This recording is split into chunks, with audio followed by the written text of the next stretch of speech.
In Athens 6 years ago, the crowd has come to a hush. They're inside the final 5 seconds before they go. Mears, just like we saw with Sandy Clare, is out cleanly. She's off to a good start. Looking forward to the end of that first lap and see how she compares against the French woman. We can see her bouncing back and forth in the rhythm of the clock as it clicked down the last 5 seconds. Timed it perfectly. Here we go, first lap in. Mears goes through at the halfway mark. She's in second position. She's down, but she's not out of it just as yet. She's got a lot of ground to make up. It's just about a tenth of a second. She's still in second place. Can she get there? It's the time of Sandy Clare. 33.66 is what Mears is looking for, and she's managed to get there. She brought it home in the final 125 metres, 33.593. Anna Mears. That's why she's wearing a rainbow jersey. Well, we should never doubt the world champion in that particular event. So she'll have to already think about the next event she has. Anna, unbelievable. You gave me goosebumps. You like this track, don't you? Yeah, I love this track. It's good to me. Every time I come here, I'm able to produce some great performances and great times. And I think it makes a big difference to have a great crowd spurring me on as well. It is the pursuit final over 4,000 metres, Australia versus Russia. Bobridge about to get the Australians underway. Away smoothly, and the reason he's got the responsibility to get the Australians started is because of his strong performances in the individual pursuit. Cameron Meyer slots into last position. The Russians are away smoothly, and at that first time check, I know it's only the first 125 metres, Bobridge has got the Australians away by, it's at more than 3 seconds the gap between the Australians and the Russian quartet, and we're starting to see Lee Howard showing a few signs of fatigue at the back of the group for the Australian team. He's only just holding on, and now he's dropped off. They're down to 3. It's looking a little bit rattled, the Australians, but we see Cameron Meyer comfortably gets back onto the wheel.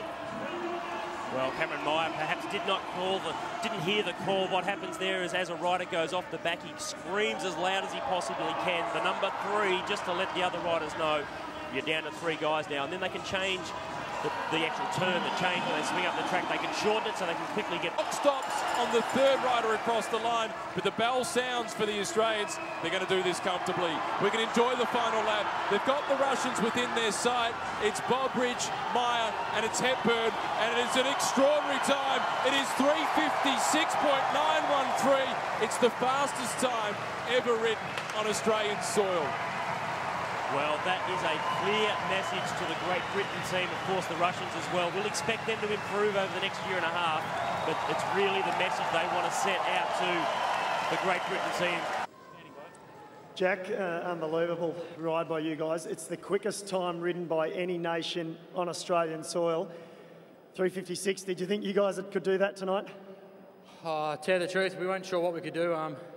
Coming from last week, you know, it was a bit rusty legs, but tonight we knew we were good for at least a 58, but to see 56 on the board is absolutely fantastic. I think it also comes down to the crowd who's got behind us so well tonight. All you can hear is everyone screaming. You can hardly hear yourself think. So thanks a lot to everyone and the team, the boys, just unbelievable effort, and it paid off once again, and just shows we're on the road to London.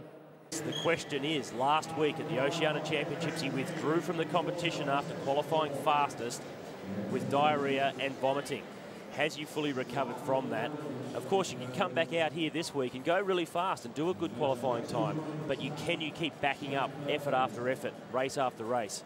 He's now into the final round, and he has to be going pretty much as fast as he was. And try and use the banking for momentum. Kenny does the same. He's looking underneath the armpits. He's waiting for Perkins to come at him, and Perkins is starting to come now. Kenny is down the bottom of the track. He's got the inside running, but has Perkins got enough momentum as he comes around the outside? It'll be Kenny on the inside or Perkins on the outside. It's going to be Shane Perkins that gets there with the qualifying. Forget about the other rounds that he's had to go through. It all comes down to this one do-or-die battle.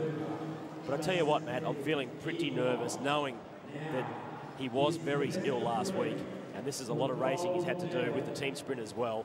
I'm not sure if he can do it. He has given him plenty of distance once again. This is the race for the gold medal.